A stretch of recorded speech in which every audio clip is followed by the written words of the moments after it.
저는 박정숙입니다. 올해 63이죠. 초등학교 교사로 30년을 일했습니다. 아이들 웃음소리가 가득했던 교실, 그 시절이 지금은 꿈만 같아요. 정년 퇴직하고 나니 삶이 텅 비어버렸습니다. 아침에 눈을 뜨면 할 일이 없었어요. 남편은 2년 전에 세상을 떠났습니다. 갑작스러운 심근경색이었죠. 병원에 실려갔을 때 이미 늦었습니다. 그때부터 집은 더 이상 집이 아니었어요. 그냥 텅 빈 공간이었습니다. 딸아이 미라는 서울에 살아요. 직장일로 바쁜 아이였습니다. 한 달에 한 번 통화하면 다행이었죠. 전화를 걸면 늘 급한 목소리로 받았어요. 엄마, 지금 회의 중이야. 나중에 다시 전화할게. 끊기는 신호음만 남았습니다. 나중은 언제인지 알 수 없었죠. 거실 소파에 앉아 텔레비전을 켜도 아무것도 눈에 들어오지 않았습니다. 아침에 일어나 밥을 먹고 설거지를 하고 빨래를 널고 또 텔레비전 앞에 앉았어요. 하루가 이렇게 흘러갔습니다. 일주일이 이렇게 지나갔죠. 몇 달이 이렇게 흘렀습니다. 남편이 앉았던 자리는 여전히 비어 있었어요. 식탁에도 소파에도 침대에도 어디에나 그 사람의 흔적이 남아 있었지만 어디에도 그 사람은 없었습니다. 가끔 동네 마트에 장을 보러 갔어요. 그것만이 유일한 외출이었습니다. 계산대 앞에서 점원이 물었죠. 포인트 적립하시겠어요? 저는 고개를 끄덕였습니다. 그게 전부였어요. 누군가와 나눈 대화의 전부였습니다. 집으로 돌아오는 길은 늘 무거웠어요. 현관문을 열면 어둠만 반겼습니다. 불을 켜도 집은 여전히 어두웠죠. 마음속 어둠은 불로 밝힐 수 없었으니까요. 밤이 되면 침대에 누웠습니다. 천장을 바라보며 생각했어요. 내일도 오늘과 같겠죠. 모레도 내일과 같을 겁니다. 평생 이렇게 살아야 하나. 그런 생각이 들었습니다. 어느 날 옛 동창 최선영에게서 전화가 왔어요. 선영이는 남편과 함께 잘 살고 있는 친구였습니다. 목소리가 밝았죠. 정수가, 너 요즘 뭐하니? 저는 대답했습니다. 그냥 집에 있지. 맨날 집에만 있으면 병 걸려. 바람 쐬러 거제도 한번 다녀오자. 우리 둘이. 거제도. 평생 가본 적 없는 곳이었습니다. 가고 싶지 않았어요. 아니, 정확히는 귀찮았습니다. 집 밖을 나서는 게 너무 힘들었죠. 난 그냥 집에 있을래. 정수가 제발. 너 이러다 진짜 우울증 걸려. 한 번만 나와봐. 응? 선영이는 계속 설득했습니다. 1시간 넘게 통화했어요. 결국 저는 항복했습니다. 알았어. 갈게. 전화를 끊고 나니 후회가 밀려왔습니다. 왜 승낙했을까? 하지만 이미 늦었어요. 선영이는 바로 여행 날짜를 잡았으니까요. 출발 전날 밤 저는 가방을 쌌습니다. 옷을 몇 벌 넣고 세면도구를 챙겼죠. 오랜만에 하는 여행 준비였습니다. 손이 어색했어요. 거울 앞에 섰습니다. 거울 속 저는 낯설었어요. 머리는 하얗게 새었고 얼굴에는 주름이 가득했습니다. 언제 이렇게 늙었을까? 저는 눈을 감았습니다. 그날 밤 잠이 오지 않았어요. 내일 무슨 일이 일어날지 알 수 없었습니다. 아니, 아무 일도 일어나지 않겠죠. 그냥 여행 갔다가 돌아올 뿐이었으니까요. 하지만 가슴 한구석이 두근거렸습니다. 오랜만에 느끼는 감정이었어요. 기대라고 부르기엔 너무 작았지만 분명 뭔가 달랐습니다. 새벽녘에 잠이 들었습니다. 꿈을 꿨어요. 남편이 나왔습니다. 남편은 웃으며 말했죠. 당신 이제 좀 살아봐. 꿈에서 깨어났을 때 베개가 젖어 있었습니다. 울었던 모양이에요. 하지만 이상하게도 마음은 조금 가벼웠습니다. 아침이 밝았습니다. 출발할 시간이었죠. 아침 7시 선영이가 차를 몰고 집 앞에 도착했습니다. 경적을 울렸어요. 저는 가방을 들고 나갔죠. 선영이는 창문을 내리고 손을 흔들었습니다. 정수가 빨리 타. 차에 올라타니 선영이가 환하게 웃었어요. 오랜만에 보는 친구의 얼굴이었습니다. 주름이 늘긴 했지만 여전히 밝은 표정이었죠. 우와, 진짜 나왔네. 나 오늘 너 안 나올 줄 알았어. 약속했잖아. 그래도 너 성격에 마음 바뀔 줄 알았지. 선영이는 운전대를 잡으며 말했습니다. 오늘은 진짜 재밌게 놀자. 응? 저는 고개를 끄덕였어요. 하지만 솔직히 기대는 안 됐습니다. 그냥 다녀오면 그만이었죠. 고속도로에 진입했습니다. 차창 밖으로 풍경이 빠르게 지나갔어요. 산과 들판, 그리고 하늘. 오랜만에 보는 바깥 풍경이었습니다. 신기하게도 마음이 조금 열리는 느낌이었죠. 선영이가 라디오를 켰습니다. 경쾌한 음악이 흘러나왔어요. 선영이는 음악에 맞춰 어깨를 들썩였습니다. 정수가, 너 거제도 처음이지? 응. 한 번도 안 가봤어. 바다 진짜 예쁘더라. 우리 회도 먹고 해안도로도 드라이브하고 완전 힐링 코스야.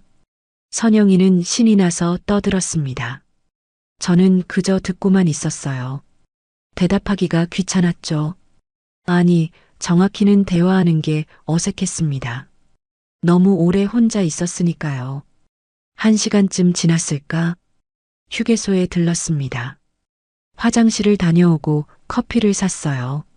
선영이는 호두과자를 사왔습니다. 하나 먹어봐. 여기 거 맛있어. 저는 한 입 베어 물었습니다. 달콤했어요. 오랜만에 먹는 간식이었죠. 집에서는 이런 거 사 먹을 생각도 안 했으니까요. 다시 차에 올랐습니다. 거제까지는 2시간 정도 남았다고 했어요. 선영이는 계속 이야기를 이어갔습니다. 정수가, 너 진짜 집에만 있으면 안 돼. 사람은 사람을 만나야 해. 나 괜찮아. 무슨 소리야? 안 괜찮은 거 눈에 다 보이는데. 선영이의 목소리가 조금 낮아졌습니다. 너 형부 떠나보내고 많이 힘들었지. 나도 알아. 근데 이제 좀 살아야지. 형부도 그걸 바랄 거야. 저는 대답하지 않았습니다. 목이 메어왔어요. 선영이는 더 이상 그 이야기를 꺼내지 않았죠. 차는 계속 달렸습니다. 어느새 바다가 보이기 시작했어요. 푸른 물결이 햇빛에 반짝였습니다. 저는 창밖을 물끄러미 바라봤어요. 남편과 함께 바다에 온 적이 있었습니다. 신혼여행 때였죠. 그때 남편이 말했어요. 여보, 우리 늙으면 바닷가에 집 하나 사서 살자. 그 약속은 지켜지지 않았습니다. 남편은 먼저 떠났으니까요. 거제도에 도착했습니다. 선영이가 차를 세웠어요. 우리는 짐을 들고 숙소로 향했습니다. 작은 펜션이었죠. 바다가 바로 보이는 곳이었어요. 짐을 풀고 나오니 점심시간이었습니다. 선영이가 말했어요. 일단 밥부터 먹자. 배고파 죽겠어.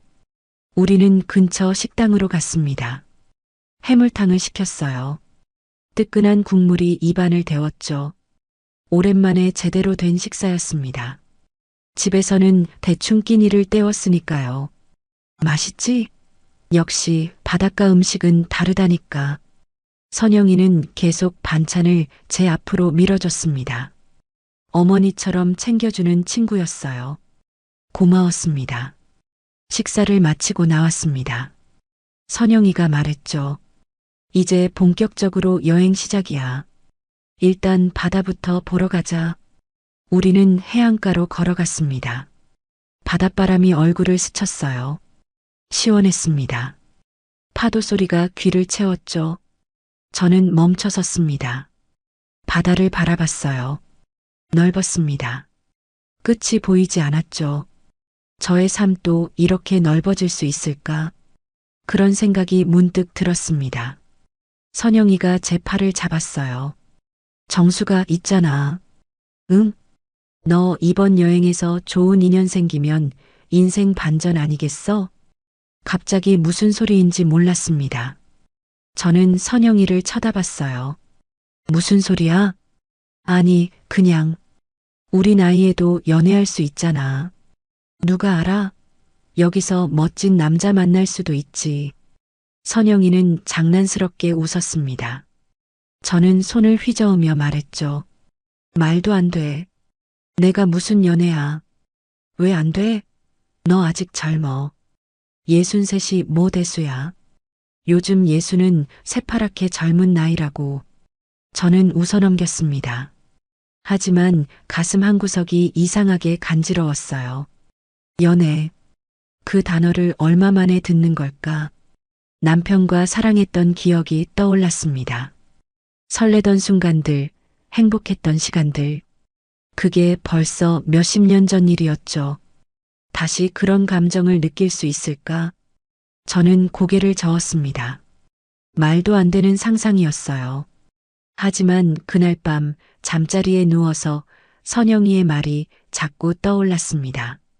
좋은 인연, 인생 반전, 그런 일이 정말 일어날 수 있을까? 저는 천장을 바라봤어요. 어둠 속에서 희미한 기대가 피어올랐습니다. 인정하고 싶지 않았지만 분명히 있었어요. 묘한 설렘이. 다음 날 아침 선영이가 저를 깨웠습니다. 정수가 일어나. 오늘 장터 가보자. 진짜 재밌대. 눈을 비비며 일어났어요. 창밖으로 햇살이 쏟아져 들어왔습니다. 오랜만에 상쾌한 아침이었죠. 세수를 하고 옷을 갈아입었습니다. 거울을 보니 제 얼굴이 어제보다 좀 밝아 보였어요. 기분 탓이겠죠. 아침을 먹고 우리는 펜션을 나섰습니다. 선영이가 지도를 보며 길을 찾았어요. 여기서 10분만 걸어가면 나온대. 매주 토요일마다 서는 장터래. 좁은 골목길을 따라 걸었습니다. 양옆으로 낡은 집들이 늘어서 있었어요. 빨래가 너풀거리고 고양이가 담벼락 위를 걸어갔죠. 정겨운 풍경이었습니다. 조금 더 걸어가자 사람들 목소리가 들렸어요. 왁자지껄했습니다. 모퉁이를 돌아서니 장터가 나타났죠. 작은 광장이었습니다. 천막들이 줄지어 서 있었어요. 과일, 채소, 생선, 옷까지 온갖 물건이 쌓여 있었죠. 사람들이 북적댔습니다. 할머니들이 좌판을 펴고 앉아 호객을 했어요. 고구마 한 봉지 1,000원이야. 1,000원. 멸치 싸게 가져가요. 여기 봐요. 활기찬 목소리들이 공기를 채웠습니다. 저는 그 풍경을 바라보며 걸음을 멈췄어요. 오랜만에 느껴보는 삶의 온기였습니다. 선영이가 제 손을 잡아 끌었어요. 여기 봐. 저기 고구마 진짜 맛있어 보인다. 우리는 한 좌판 앞에 멈춰 섰습니다. 할머니 한 분이 앉아 계셨어요. 주름 가득한 얼굴에 환한 미소를 띠고 계셨죠. 어머, 손님들 어디서 오셨어요? 선영이가 대답했습니다. 서울에서 왔어요. 여행 왔습니다. 그래요? 어머, 멀리서 오셨네. 우리 고구마 한번 맛보세요. 이거 우리 밭에서 직접 캔 거예요. 할머니는 고구마 한 개를 집어들었어요. 흙이 묻어 있었습니다. 투박했지만 정직한 느낌이었죠. 얼마예요? 1,000원이야. 한 봉지에. 선영이가 지갑을 꺼내려 하자 할머니가 손을 휘저었습니다. 아이고, 됐어요. 그냥 하나 맛보기로 가져가세요. 서울서 왔는데 인심은 베풀어야지. 할머니는 비닐봉지에 고구마를 담아주었어요. 저는 얼떨결에 받았습니다. 감사합니다. 천만에요. 그나저나 아가씨들 아직 젊으시네. 예수는 안 됐죠? 저는 얼굴이 뜨거워졌습니다. 아가씨라니. 63인데 무슨 아가씨예요. 60 넘었어요. 어머, 그래요? 안 그래 보이는데. 피부도 좋으시고 관리 잘하시나 봐. 옆에 있던 다른 할머니가 끼어들었습니다. 맞아. 아직 총각 만나도 되겠구먼. 우리 동네에 혼자 사는 할배 소개해 줄까? 할머니들이 웃음을 터뜨렸어요. 저는 손을 내저으며 말했습니다. 아니에요. 저 그런 거 아니에요. 왜 아니야? 나이가 무슨 상관이야. 사람은 죽을 때까지 사랑해야지. 그러게요. 우리 옆집 할매는 이른에 재혼했어요. 지금 완전 신혼처럼 산다니까. 할머니들은 계속 떠들었습니다. 저는 얼굴이 빨개져서 고개를 숙였어요. 선영이는 재밌다는 듯 웃고 있었죠. 정수가 봤지? 할머니들도 총각 만나래. 그만해. 저는 선영이의 팔을 잡아 끌며 그 자리를 벗어났습니다. 할머니들의 웃음소리가 뒤에서 들려왔어요. 다른 좌판들을 구경하며 걸었습니다. 생선가게를 지나고 떡집을 지나고 옷가게를 지났죠. 하지만 저는 집중할 수 없었어요. 아까 할머니들이 한 말이 계속 귓가에 맴돌았습니다. 아직 젊다. 총각 만나도 되겠다. 그 말들이 제 안에서 무언가를 흔들어 놓았어요. 오랜만에 느끼는 감정이었습니다. 부끄러움? 아니, 그것보다 더 복잡한 거였어요. 저는 여자였습니다. 한때 누군가의 아내였고 누군가의 연인이었죠.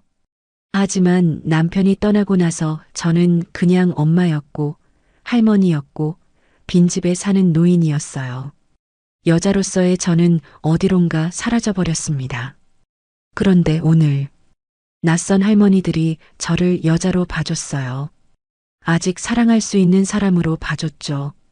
그게 이렇게 큰 울림으로 다가올 줄 몰랐습니다. 선영이가 제 어깨를 툭 쳤어요. 정수가 왜 그래? 얼굴 빨개졌어. 아니야. 그냥 더워서. 더운 게 아니라 부끄러운 거지. 인정해. 할머니들 말 듣고 설렜지? 설레긴 뭘 설레. 말도 안 돼. 저는 부인했습니다. 하지만 선영이는 제 마음을 다 아는 것 같았어요. 친구는 씩 웃으며 말했습니다. 뭐, 나쁜 건 아니지. 사람은 누군가 자기를 봐주길 바라잖아. 특히 여자로서 봐주는 거. 그게 얼마나 소중한 건데. 선영이의 말이 가슴에 와닿았습니다. 맞아요. 저는 오랫동안 아무도 저를 여자로 봐주지 않았어요. 거울 속 제 모습조차 그냥 늙은 사람일 뿐이었죠. 우리는 장터를 한 바퀴 더 돌았습니다. 과일도 사고 해산물도 샀어요. 선영이는 계속 흥겹게 떠들었고 저는 조용히 따라다녔죠. 하지만 제 마음속은 조용하지 않았습니다. 무언가 꿈틀거리고 있었어요. 잊고 살았던 감정들이 깨어나는 것 같았습니다. 돌아오는 길 저는 하늘을 올려다봤어요. 구름이 천천히 흘러가고 있었습니다. 바람이 머리카락을 흩날렸죠. 문득 생각했습니다. 아직 늦지 않았을지도 모른다고. 인생이 끝난 게 아닐지도 모른다고. 다시 누군가를 만나고 다시 설레고 다시 살아갈 수 있을지도 모른다고. 그 생각만으로도 가슴이 두근거렸습니다. 장터에서 돌아온 오후 선영이가 제안했습니다. 정수가 바닷가 산책할까? 날씨 너무 좋은데. 저는 고개를 끄덕였어요. 나쁘지 않았습니다. 우리는 해안도로를 따라 걸었습니다. 푸른 바다가 눈앞에 펼쳐졌어요. 파도가 철썩거렸죠. 갈매기들이 하늘을 날았습니다. 저는 모자를 눌러 썼어요. 햇살이 강했거든요. 여기 진짜 예쁘다. 사진 찍자. 선영이가 핸드폰을 꺼냈습니다. 저는 카메라를 향해 어색하게 웃었어요. 사진 찍는 게 얼마만인지 모르겠더라고요. 좋아. 이거 나중에 보내줄게. 우리는 계속 걸었습니다. 바람이 점점 거세졌어요. 시원했지만 조금 세기도 했죠. 저는 모자를 다시 한번 눌러 썼습니다. 그런데 그때였습니다. 갑자기 강한 바람이 불어왔어요. 제 모자가 머리에서 벗겨졌습니다. 아! 모자가 공중으로 떠올랐어요. 바람을 타고 빙글빙글 돌았죠. 저는 당황해서 손을 뻗었지만 닿지 않았습니다. 모자는 계속 날아갔어요. 정수가 모자. 선영이가 소리쳤습니다. 저는 황급히 모자를 쫓아 뛰었어요. 하지만 60대 몸으로 빨리 달릴 수 없었죠. 숨이 찼습니다. 모자는 계속 날아갔습니다. 점점 멀어졌어요. 포기해야 하나 싶었죠. 그때 누군가 나타났습니다. 키 큰 남자였어요. 재빠르게 달려가더니 공중에서 모자를 낚아챘습니다. 한 손으로 잡아챘죠. 저는 헐떡이며 멈춰 섰습니다. 남자가 천천히 이쪽으로 걸어왔어요. 모자를 들고요. 이거 찾으시는 거죠? 남자가 웃으며 말했습니다. 저는 숨을 고르며 고개를 끄덕였어요. 네, 감사합니다. 모자를 건네받으려는 순간 우리 눈이 마주쳤습니다. 시간이 멈춘 것 같았어요. 남자의 눈동자는 짙은 갈색이었습니다.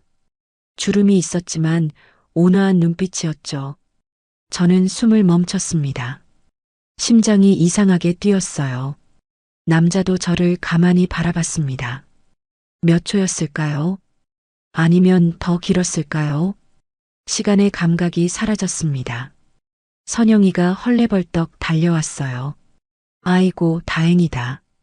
고맙습니다. 선영이의 목소리에 정신이 돌아왔습니다. 저는 얼른 모자를 받았어요. 정말 감사합니다. 천만에요. 다행히 잡을 수 있어서 다행입니다. 남자는 부드럽게 웃었습니다. 입가에 잔주름이 생겼죠. 보기 좋았어요. 저는 오세진이라고 합니다. 이 근처에 살아요. 아, 네. 저는 박정숙이고요. 서울에서 여행 왔습니다. 어색한 침묵이 흘렀습니다. 뭔가 더 말해야 할 것 같았지만 입이 떨어지지 않았어요. 선영이가 끼어들었습니다. 저흰 내일 돌아가요. 짧게 놀러 왔거든요. 그렇군요. 좋은 추억 많이 만드시길 바랍니다. 오세진이 고개를 숙였습니다. 그리고 돌아서려 했죠. 저도 인사를 하려 했어요. 하지만 오세진이 멈춰섰습니다. 뭔가 생각난 듯 돌아봤죠. 혹시 저녁 식사는 하셨어요? 갑작스러운 질문이었습니다. 저는 당황했어요. 아니요. 아직이요. 그럼 제가 아는 좋은 횟집이 있는데 가보시겠어요? 진짜 맛있어요. 선영이가 제 옆구리를 슬쩍 찔렀습니다. 저는 선영이를 쳐다봤어요. 선영이는 씩 웃고 있었죠. 좋죠. 가요. 선영이가 대답했습니다. 저는 아무 말도 못했어요. 그냥 고개를 끄덕였습니다. 횟집은 바닷가 근처에 있었습니다. 작은 가게였어요. 하지만 깔끔했죠. 우리는 자리에 앉았습니다. 오세진이 회를 주문했어요. 사장님, 오늘 들어온 거 좋은 걸로 주세요. 알았어요, 세진 씨. 사장님이 익숙하게 대답했습니다. 단골인가 봤어요. 회가 나왔습니다. 싱싱했어요. 투명하게 빛났죠. 오세진이 말했습니다. 어서 드세요. 여긴 진짜 맛있어요. 저는 젓가락을 들었습니다. 초고추장에 찍어 한 점 입에 넣었어요. 쫄깃했습니다. 고소하고 달았죠. 맛있네요. 다행입니다. 오세진이 웃었습니다. 선영이가 말을 꺼냈어요. 세진 씨는 여기 오래 사셨어요? 네. 태어난 곳은 부산인데 거제에서 일하다 보니 여기 정착했어요. 30년 넘게 살았네요. 무슨 일 하세요? 조선소에서 일했습니다. 기술자였죠. 지금은 은퇴했어요. 아, 그러시구나. 저희는 둘 다 교사였어요. 정수기는 초등학교, 저는 중학교. 대화가 이어졌습니다. 저는 거의 듣기만 했어요. 선영이가 대부분 말했죠. 그런데 오세진이 저를 쳐다봤습니다. 정숙 씨는 어떠세요? 은퇴하고 나니까요. 저는 잠시 망설였습니다. 뭐라 대답해야 할까요? 외롭다고 말할까요? 공허하다고 말할까요? 글쎄요. 적응이 안 되네요. 저도 그랬어요. 오세진이 조용히 말했습니다. 은퇴하고 나니 뭘 해야 할지 모르겠더라고요. 일만 하다 살았거든요. 그런데 갑자기 아무것도 안 하니까 허전했어요. 그의 목소리에 쓸쓸함이 묻어났습니다. 저는 그를 바라봤어요. 오세진도 저를 보고 있었습니다. 뭔가 통하는 게 있었어요. 말로 하지 않아도 알 수 있었죠.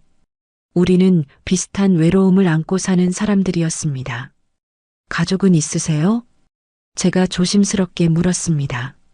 아내를 오래전에 떠나보냈어요. 아들은 외국에 있고요. 지금은 혼자 삽니다. 저도요. 남편이 떠났어요. 딸은 서울에 있고 혼자 살죠. 우리는 잠시 말없이 마주봤습니다. 그리고 동시에 슬픈 미소를 지었어요.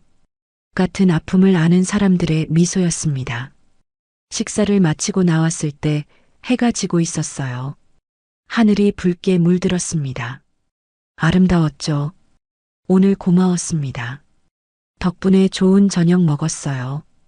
제가 말했습니다. 저도 즐거웠습니다. 오랜만에 좋은 분들과 이야기했네요. 오세진이 손을 내밀었어요. 악수를 청하는 거였습니다. 저는 손을 내밀었죠.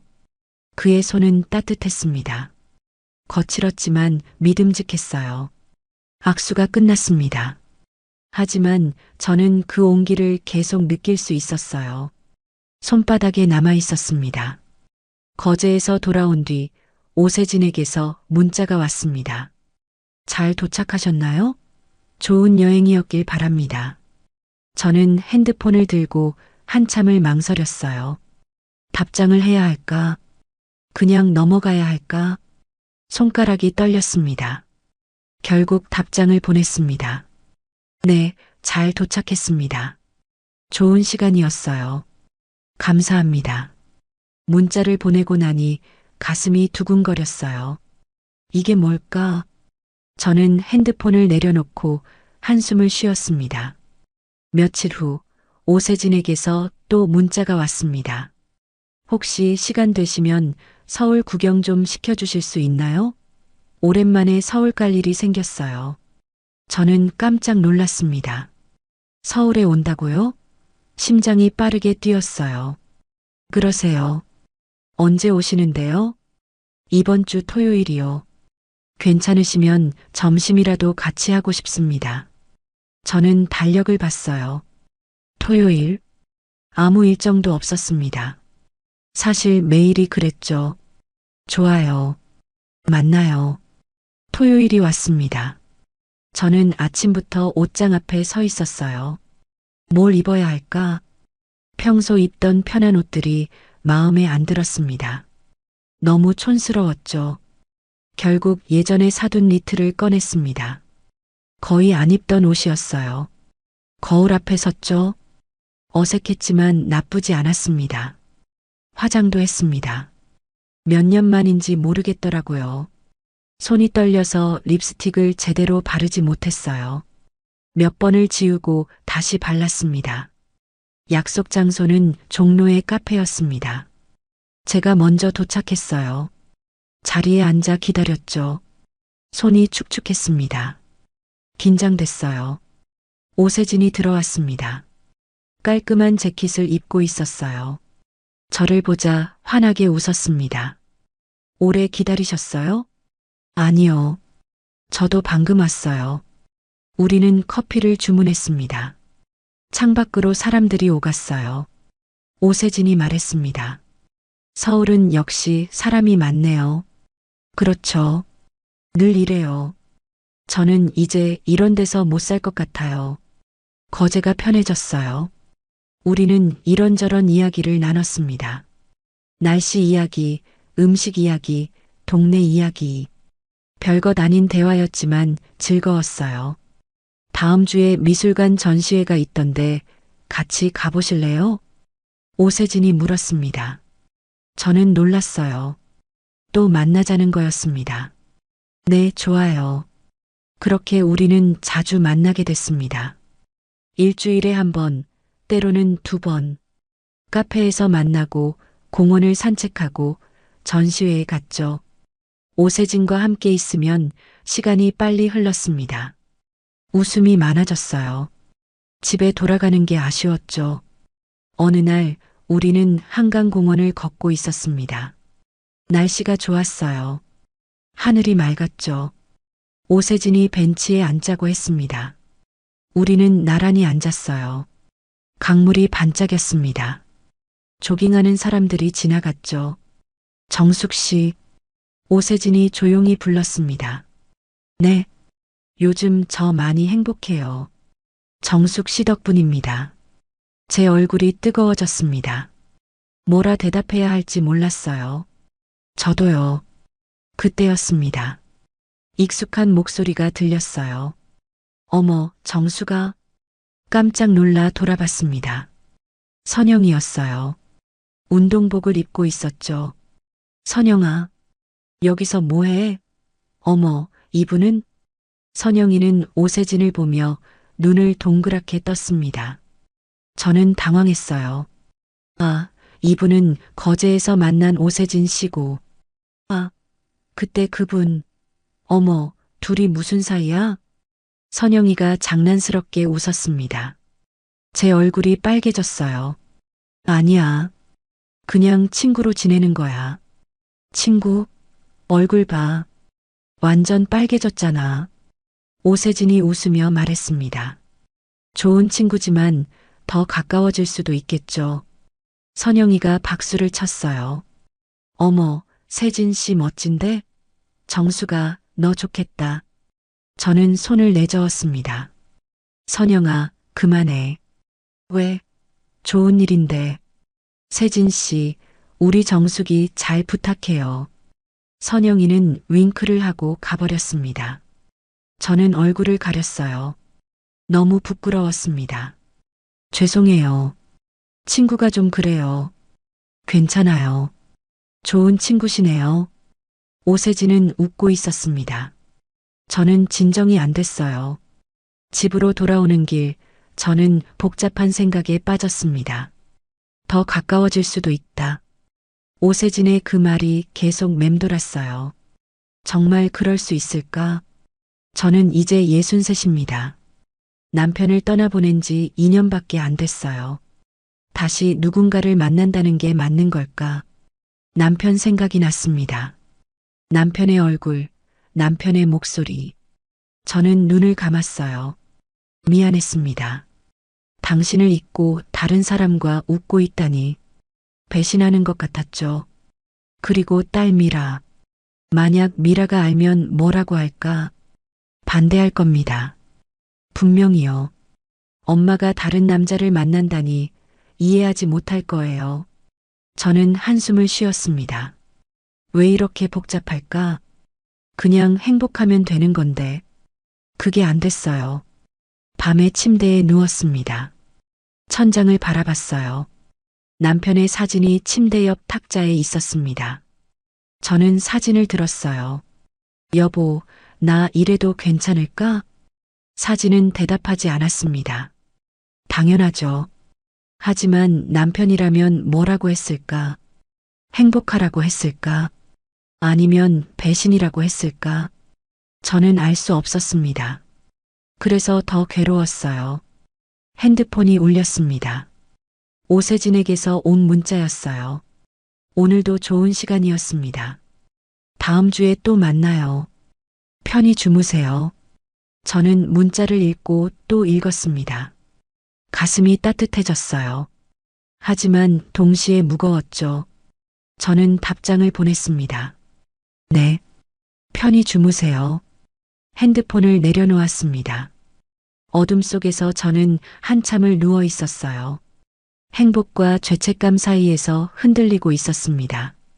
어느 주말 오세진이 제안했습니다. 정숙 씨, 거제 우리 집에 한번 놀러 오시겠어요? 집에서 직접 요리해드리고 싶어요.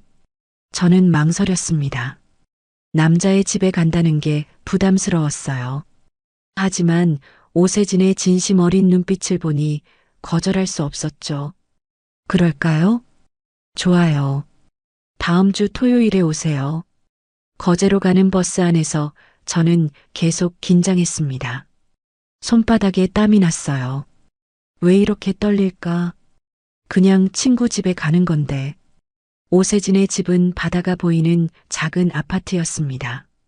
현관문을 열자 깔끔한 거실이 보였어요. 생각보다 정돈되어 있었죠. 어서 오세요. 앉으세요. 오세진이 웃으며 맞아줬습니다. 저는 소파에 앉았어요. 커피 향이 났습니다. 커피 드릴게요. 잠깐만 기다리세요. 오세진은 부엌으로 갔습니다. 저는 거실을 둘러봤어요. 벽에는 가족 사진이 걸려 있었습니다. 젊은 시절의 오세진, 그리고 아내와 아들. 행복해 보였죠. 책장에는 책들이 빼곡했습니다. 공학 서적들이 대부분이었어요. 역시 기술자셨구나 싶었습니다. 그때 책상 위에 서류 뭉치가 눈에 들어왔습니다. 정리되지 않은 채 쌓여 있었어요. 저는 특별한 생각 없이 가까이 갔습니다. 맨 위 서류에 빨간 글씨가 보였어요. 독촉장. 저는 깜짝 놀랐습니다. 빚이 있는 건가? 손이 움직였습니다. 서류를 살짝 들춰봤어요.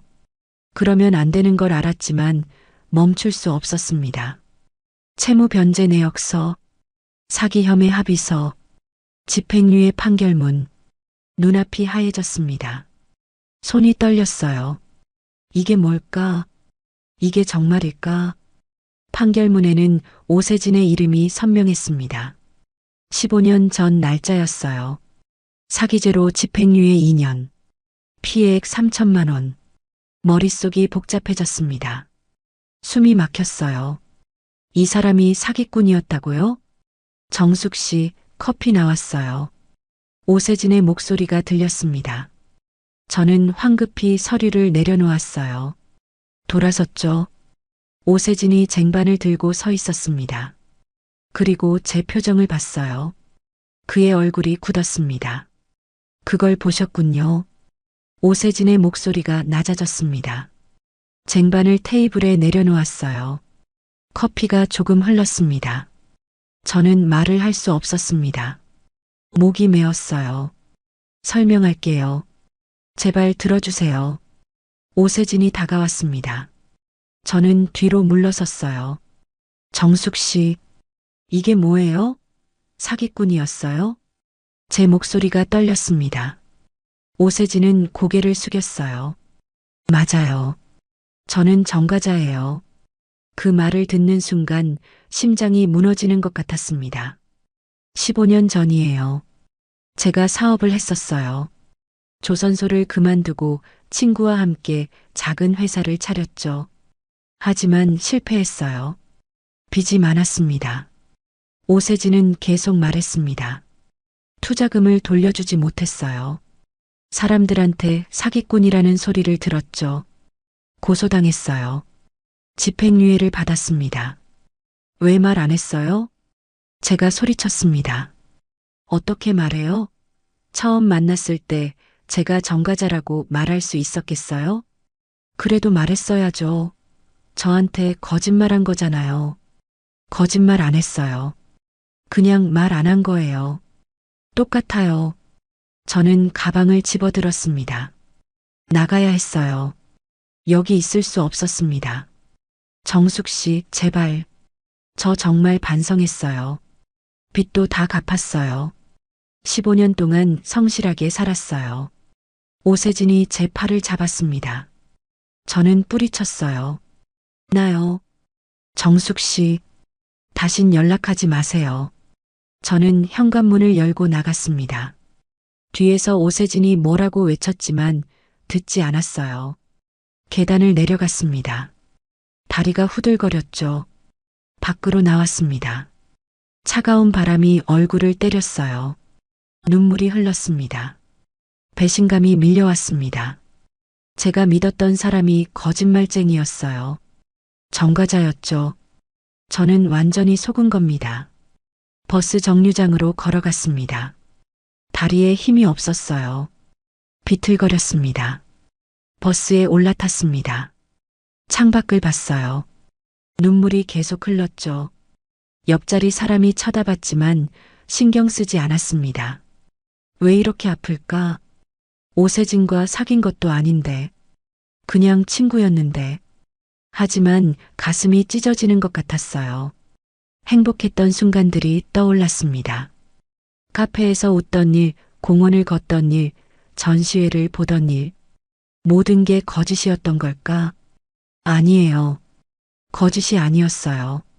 오세진의 웃음은 진짜였습니다. 그의 외로움도 진짜였죠. 저를 대하는 마음도 진짜였을 거예요. 하지만 그게 중요한가요? 과거를 숨긴 건 사실이잖아요. 저를 속인 건 맞잖아요. 버스는 계속 달렸습니다. 거제를 벗어났어요. 서울로 향했죠. 저는 창밖의 어둠을 바라봤습니다. 텅 빈 느낌이었어요. 다시 혼자가 된 것 같았죠. 집에 도착했습니다. 현관문을 열었어요. 텅 빈 집이 저를 맞았습니다. 외로움이 밀려왔어요.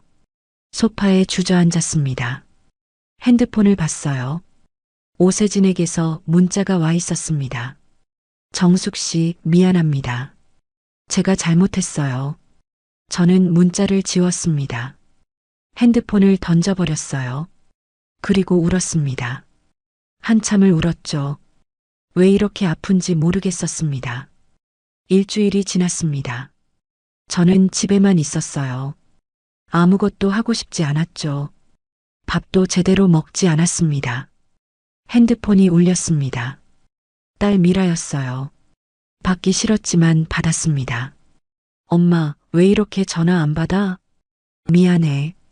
좀 피곤해서. 엄마, 괜찮아? 목소리가 이상한데. 저는 아무렇지 않은 척 했어요. 괜찮아. 감기 기운이 좀 있나 봐. 엄마, 나 다음 주에 갈게. 보고 싶어. 미라가 올라온다고 했습니다. 사실 저는 누군가를 만나고 싶지 않았어요. 하지만 딸이라면 어쩔 수 없었죠. 그래. 올라와. 다음 주 토요일 미라가 왔습니다.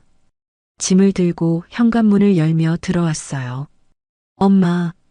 미라는 저를 안았습니다. 오랜만에 느끼는 따뜻함이었어요. 눈물이 날 뻔했죠. 엄마, 진짜 안 좋아 보여. 많이 아파? 아니야. 괜찮아. 우리는 거실에 앉았습니다. 미라가 가방에서 과일을 꺼냈어요. 엄마, 이거 먹어. 요즘 제대로 안 먹었지? 먹었어. 거짓말. 냉장고 봤어. 텅텅 비었더라. 미라는 부엌으로 가서 요리를 시작했습니다. 저는 소파에 앉아 딸의 뒷모습을 봤어요. 언제 이렇게 컸을까? 이제 저를 챙기는 나이가 됐네요. 밥을 먹으며 미라가 물었습니다. 엄마, 무슨 일 있어? 엄마 이상해. 아무것도 없어. 엄마, 나한테 말해봐. 혼자 끙끙 앓지 말고. 저는 포크를 내려놓았습니다. 한숨이 나왔어요. 딸에게 말해야 할까? 말하고 싶었습니다. 미라야. 응. 엄마가 사람을 하나 만났었어. 미라의 눈이 커졌습니다. 사람? 무슨 사람? 남자. 침묵이 흘렀습니다. 미라가 입을 열었어요. 남자? 엄마가? 응. 거제 여행 갔을 때 만났어. 좋은 사람이었어. 아니, 좋은 사람인 줄 알았어. 저는 오세진 이야기를 했습니다. 만난 과정, 함께 보낸 시간들, 그리고 발견한 비밀까지. 미라는 조용히 듣고 있었어요. 이야기를 마치자 미라가 말했습니다. 엄마, 저런 사람은 믿으면 안 돼. 예상했던 반응이었습니다. 정과자잖아. 사기꾼이었고 엄마한테도 거짓말한 거잖아. 그래도가 어디 있어? 엄마, 정신 차려. 저런 사람 만나면 안 돼. 미라의 목소리가 단호했습니다. 엄마는 순진해.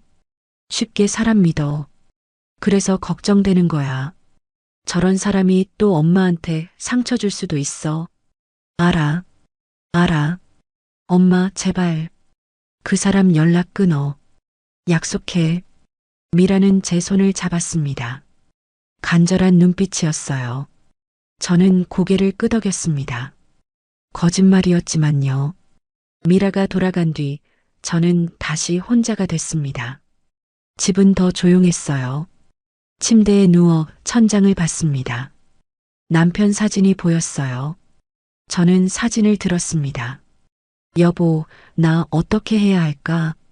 남편이 살아있었다면 뭐라고 했을까? 문득 남편이 했던 말이 떠올랐습니다. 당신, 사람은 누구나 실수할 수 있어. 중요한 건 그 실수를 인정하고 고치려는 마음이지. 남편은 늘 그런 사람이었습니다. 너그러웠어요. 남을 쉽게 용서했죠. 제가 실수했을 때도 화내지 않았습니다. 그저 안아주며 괜찮다고 했어요. 만약 남편이 오세진을 만났다면 분명 이해했을 겁니다. 과거는 과거일 뿐이라고 했을 거예요. 저는 눈을 감았습니다. 오세진의 얼굴이 떠올랐어요. 그의 웃음, 그의 온화한 눈빛, 그의 외로움. 그는 정말 나쁜 사람일까? 15년 전 실수를 한 사람일 뿐이지 않을까? 며칠 후 우편함에 편지가 와 있었습니다. 거제에서 온 편지였어요. 오세진이었습니다. 손이 떨렸습니다. 편지를 열었어요. 정숙 씨께 제가 정말 잘못했습니다. 처음부터 말했어야 했어요. 하지만 용기가 없었습니다. 당신이 떠날까봐 두려웠어요. 15년 전 제가 한 일은 평생 후회하고 있습니다. 빚은 다 갚았고 피해자들에게도 사과했습니다. 성실하게 살려고 노력했어요. 하지만 그게 변명이 될 순 없겠죠. 당신을 속인 건 사실이니까요. 다만 한 가지만은 알아주세요. 당신과 보낸 시간은 거짓이 아니었어요. 제 마음은 진심이었습니다. 당신이 행복하길 바랍니다. 오세진. 편지를 읽고 또 읽었습니다. 눈물이 흘렀어요. 가슴이 아팠습니다. 저는 편지를 가슴에 안았습니다. 그리고 결심했어요. 다시 만나야겠다고. 거제행 버스에 올랐습니다. 심장이 빠르게 뛰었어요. 오세진은 뭐라고 할까? 저를 받아줄까? 오세진의 집 앞에 섰습니다. 초인종을 눌렀어요. 문이 열렸습니다. 오세진이 나타났습니다. 깜짝 놀란 표정이었어요. 정숙 씨? 편지 받았어요. 들어오세요. 거실에 앉았습니다. 오세진은 저를 조심스럽게 쳐다봤어요. 세진 씨. 네. 저도 미안해요. 그렇게 화내고 나왔던 것. 아니에요. 당연히 화낼 수 있어요. 하지만 생각했어요. 과거는 과거일 뿐이라고. 중요한 건 지금이라고. 오세진의 눈에 눈물이 맺혔습니다. 정숙 씨, 다시 시작해요. 이번엔 서로 솔직하게. 오세진이 제 손을 잡았습니다. 따뜻했어요. 저는 손을 꼭 잡았습니다. 창밖으로 햇살이 쏟아졌습니다. 따뜻한 봄날이었어요. 그날 이후 저는 자주 거제로 내려갔습니다. 오세진과 함께 바닷가를 걷고 장터에 가고 저녁을 함께 먹었어요. 서울 집은 점점 낯설어졌습니다. 어느 날 오세진이 말했습니다. 정숙 씨, 여기서 살면 어때요? 저는 놀랐습니다. 여기서요? 네. 서울에 혼자 있는 것보다 여기가 좋지 않을까요? 바다도 있고 공기도 좋고. 저는 잠시 생각했습니다. 거제에서 산다. 나쁘지 않았어요. 아니, 좋았습니다. 그런데 뭘 하며 지내죠? 우리 뭔가 해봐요. 작은 가게라도. 오세진의 눈이 반짝였습니다. 저도 마음이 설렜어요. 무슨 가게요? 책방은 어때요? 정숙 씨는 교사셨잖아요. 책 좋아하시고 카페도 함께하면 좋을 것 같아요. 책방 겸 카페. 상상만 해도 멋졌습니다. 저는 웃었어요. 좋네요. 우리는 바로 준비를 시작했습니다. 작은 가게 자리를 알아봤어요. 바닷가 근처에 괜찮은 곳이 있었죠. 계약을 했습니다. 인테리어를 직접 했습니다. 오세진은 책장을 만들었어요. 저는 커튼을 골랐죠. 함께 페인트 칠도 했습니다. 땀 흘리며 일하는 게 즐거웠어요. 한 달 후 가게가 완성됐습니다. 작지만 예쁜 공간이었어요. 책장에는 동화책과 소설책이 가득했습니다. 커피 머신도 들여놓았죠. 창밖으로 바다가 보였습니다. 간판을 달았습니다. 바다 책방. 오세진이 지은 이름이었어요. 어때요? 괜찮죠? 완벽해요. 개업 첫날 손님은 많지 않았습니다. 할머니 두 분이 오셨어요. 장터에서 봤던 분들이었죠. 어머, 여기 가게 차렸네? 네. 책방이에요. 커피도 팔고요. 좋다. 우리 동네에 이런 데가 없었는데. 자주 올게. 할머니들은 커피를 한 잔씩 시켰습니다. 창가에 앉아 수다를 떨었어요. 저는 그 모습을 보며 뿌듯했습니다. 며칠 후 아이들이 오기 시작했습니다. 학교 끝나고 들르는 거였어요. 동화책을 읽고 과자를 먹었죠. 아줌마, 여기 매일 와도 돼요? 한 아이가 물었습니다. 그럼, 언제든지 와. 아이는 환하게 웃었습니다. 저는 그 웃음이 좋았어요. 교사 시절이 떠올랐죠. 가게는 조금씩 소문이 났습니다. 동네 사람들이 찾아왔어요. 어르신들은 차를 마시며 이야기를 나눴습니다. 아이들은 숙제를 했죠. 젊은 사람들은 책을 읽었어요. 저는 행복했습니다. 이곳은 단순한 가게가 아니었어요. 사람들이 모이는 곳이었죠. 외로운 사람들이 와서 위로받는 공간이었습니다. 오세진도 즐거워했습니다. 손님들과 이야기하고 커피를 내리고 아이들과 놀아줬어요. 그의 얼굴은 늘 밝았습니다. 어느 날 저녁 손님이 다 돌아간 뒤 우리는 창가에 앉았습니다. 노을이 지고 있었어요. 하늘이 붉게 물들었죠. 정숙 씨, 응? 행복해요. 오세진이 조용히 말했습니다. 저는 그의 손을 잡았어요. 저도요. 처음 만났을 때 이렇게 될 줄 몰랐어요. 그냥 좋은 사람이라고만 생각했는데, 저도요. 단순히 친구로 지낼 줄 알았어요. 근데 이제는 당신 없인 못 살 것 같아요. 오세진의 눈이 촉촉했습니다. 저도 눈물이 났어요. 하지만 슬픈 눈물이 아니었습니다. 행복한 눈물이었죠. 세진 씨, 우리 평생 함께해요. 그럼요. 당연하죠. 우리는 웃었습니다. 그리고 바다를 바라봤어요. 파도가 철썩거렸습니다. 갈매기가 날아갔죠.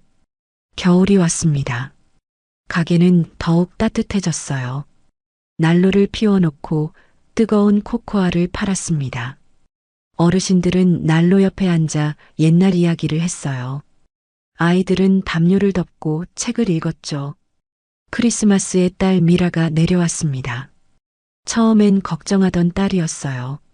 하지만 가게를 보고 표정이 밝아졌습니다. 엄마, 여기 정말 좋다. 그치? 엄마 표정이 달라졌어. 진짜 행복해 보여. 미라는 오세진과도 이야기를 나눴습니다. 처음엔 어색했지만 금방 편해졌어요. 세진 아저씨, 엄마 잘 부탁드려요. 그럼요. 평생 잘할게요. 오세진이 진지하게 대답했습니다. 미라는 안심한 듯 웃었어요. 밤에 미라가 말했습니다. 엄마, 처음엔 반대했잖아. 미안해. 괜찮아. 내 마음 알아. 근데 이제는 알겠어. 엄마한테 세진 아저씨가 필요한 거, 엄마도 사랑받을 자격이 있는 거, 저는 딸을 안았습니다. 가슴이 벅찼어요. 봄이 왔습니다. 벚꽃이 피었어요. 우리는 가게 앞에 벤치를 놓았습니다. 손님들이 앉아 벚꽃을 볼 수 있게요. 오세진과 저는 벤치에 나란히 앉았습니다. 바람이 불 때마다 꽃잎이 날렸어요. 아름다웠습니다. 정숙 씨, 감사해요. 뭐가요? 제 인생에 다시 와줘서. 저는 오세진의 어깨에 기댔습니다. 저야말로 고마워요. 세진 씨가 제 인생을 다시 살게 해줬어요. 60을 넘은 나이에 다시 사랑을 만났습니다. 처음엔 불가능하다고 생각했어요. 늦었다고 생각했죠. 하지만 아니었습니다. 사랑에는 나이가 없었어요. 60대에도 70대에도 사랑은 찾아옵니다. 중요한 건 그 사랑을 받아들이는 용기였어요. 과거를 용서하는 마음이었죠. 그리고 함께 미래를 만들어가는 의지였습니다. 우리는 단순한 연인이 아니었습니다. 서로의 노후를 함께하는 동반자였어요. 외로움을 채워주는 친구였죠. 인생의 마지막 여정을 함께 걷는 동료였습니다. 바다는 오늘도 출렁이고 있었습니다. 파도는 끊임없이 밀려왔어요. 그리고 우리의 삶도 그렇게 계속되고 있었습니다. 황혼의 새로운 시작. 우리의 이야기는 이제 막 시작이었습니다. 였습니다. 였습니다. 였습니다.